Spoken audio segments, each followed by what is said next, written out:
countless lives have been lost as a result. The damages are in the tens of trillions of dollars.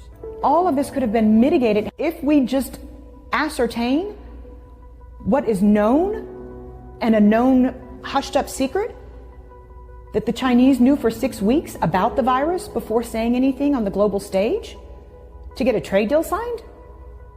Somebody needs to look into that, because countless lives have been lost as a result. This Rockefeller Foundation document was about a scenario involving a flu pandemic, and it described what would happen, that China would use authoritarian, draconian methods to meet the challenge, and then the West wouldn't basically start like that, but then would become the same. And this whole global lockdown was described in this document.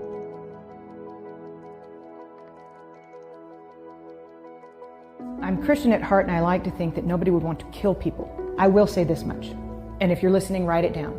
In late November, word had already gotten off of the mainland that there was a virus in Wuhan. On January the 15th, the U.S. trade bill was signed, phase 1. December the 15th. I had a whole month off, December the 15th. 6 weeks later, the trade truce was signed with an out clause, a very clever out clause that the Chinese made sure was in there, that said if there was any kind of act of God, pandemic, then they didn't have to make good on what they had committed to buy from the United States. Within days, they announced the first coronavirus. So, did the Chinese know damn well that this thing was running around the world for 6 weeks before they shut down Wuhan? Yes, they did. Is that criminal? Yes, it is. Does it deserve to go in front of a world tribunal? Yes, it does. Because we know that it was the unfettered travel that made this thing a global phenomenon that was impossible to contain. 6 weeks they knew, but they wanted that out clause. And then they underreported what happened in Wuhan, which a toddler could tell you based on what happened in Italy, based on what's happened in Germany and in France and now in the UK with Boris Johnson in the ICU. There's no way in a city the size of New York, 11 million people, that there were so few cases. It's impossible with similar density to New York. So the World Health Organization should be held accountable for not holding China accountable to providing good, valid data so that the rest of the world could prepare for fewer people to die. And that's what you're talking about. To me, these are equivalents to acts of war on the part of China. And then, equally, whether you're talking about NPR or Fox News, most major media outlets on both sides of the aisle came out and reassured the United States that it was just the flu. Within 24 hours of South Korea's first case being reported, the United States' first case was reported. And what we did was dither. We sat on it for 6 weeks and tried to reassure the public that nothing was happening. Somebody should be held accountable for that, because somebody in the United States intelligence community has to have known what was truly going on in Wuhan. We don't have a CIA for nothing.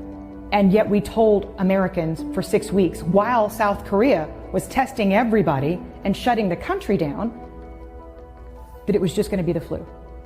So there are a lot of responsible bodies right now that have taken us to the point where we're at, inside the country and in China. And they need to be held accountable.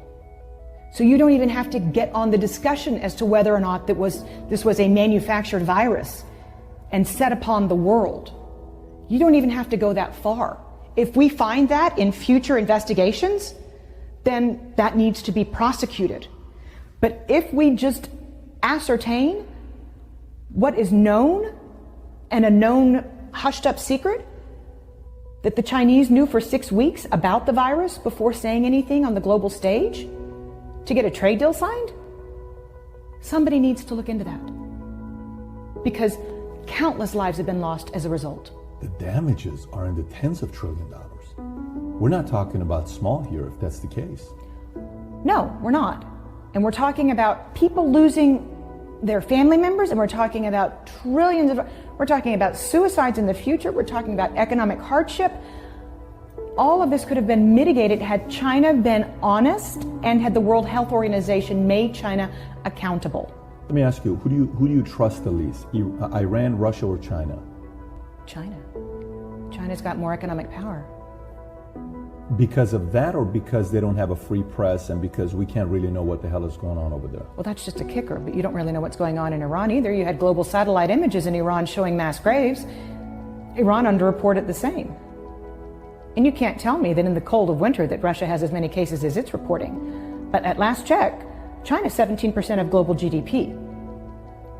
They can throw more money around than anybody else. And you just mentioned two of their allies, by the way. When you look in the global average and in most other countries, the number of people who are seriously affected by this against all those who are not,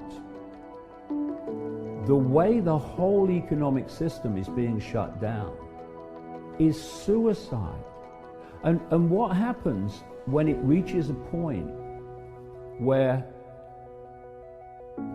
in its present state it cannot continue, it cannot survive? A whole new economic system comes in. The idea of human-caused climate change, it's a hoax. And people say, why would they hoax climate change? You look at all the solutions to climate change, and again and again and again, they are exactly the same solutions and consequences as with the coronavirus.